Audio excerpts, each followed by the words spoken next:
എന്നെ കബളിപ്പിച്ച് രക്ഷപ്പെടാമെന്ന് വിചാരിച്ചല്ലടാ. അത് കഥാ ഞാൻ തരില്ല, ഞാൻ തരില്ല. അത് തരാനോ?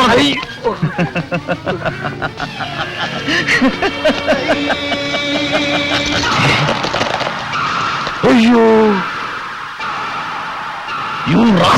എന്നെ പറ്റിക്കാമെന്ന് കരുതിയല്ലേ? എവിടെയാണ് വൈരകം? എനിക്കറിയില്ല. അയ്യോ,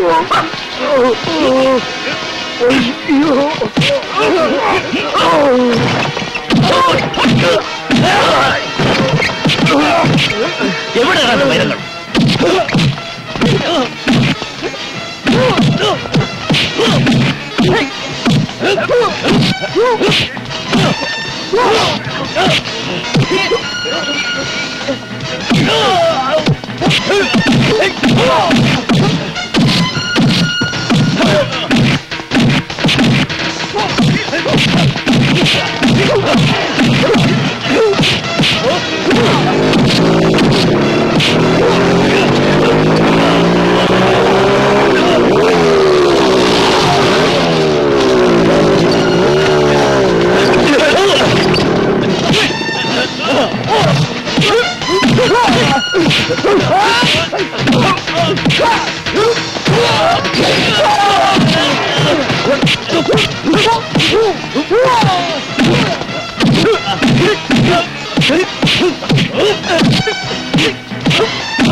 സാർ, ഒരു അന്തർദേശീയ കുറ്റവാളിയാണ് സാർ അറസ്റ്റ് ചെയ്തിരിക്കുന്നത്. കൺഗ്രാജുലേഷൻ.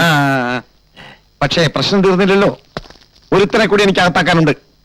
പറയൂ, ആരുടെ കയ്യിലാ വൈരമുള്ളത്? ഇയാളുടെ കയ്യിൽ. സാർ, വൈറസന്റ് ഞാൻ ഇവിടുന്ന് എടുത്തു എന്നുള്ള സത്യമാണ്.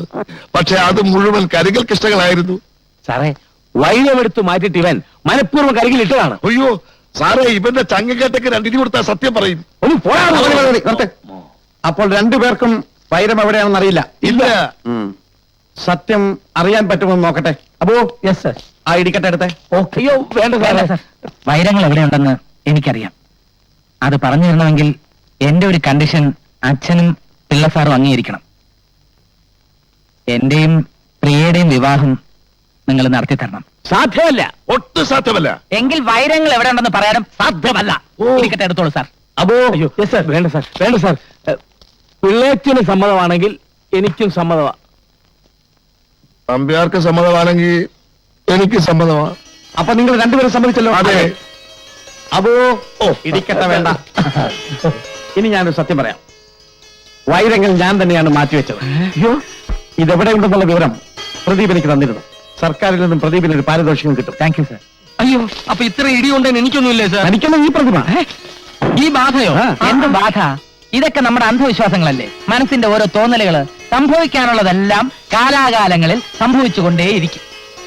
അപ്പോ ഇതൊരു ഗ്രഹപ്പഴയാണെന്ന് തോന്നിയത് വെറും അന്ധവിശ്വാസമായിരുന്നല്ലേ? സംശയം എന്താ? എന്നാലേ ഇത് എവന്റെ ഷോക്കേസിൽ ഇരിക്കട്ടെ.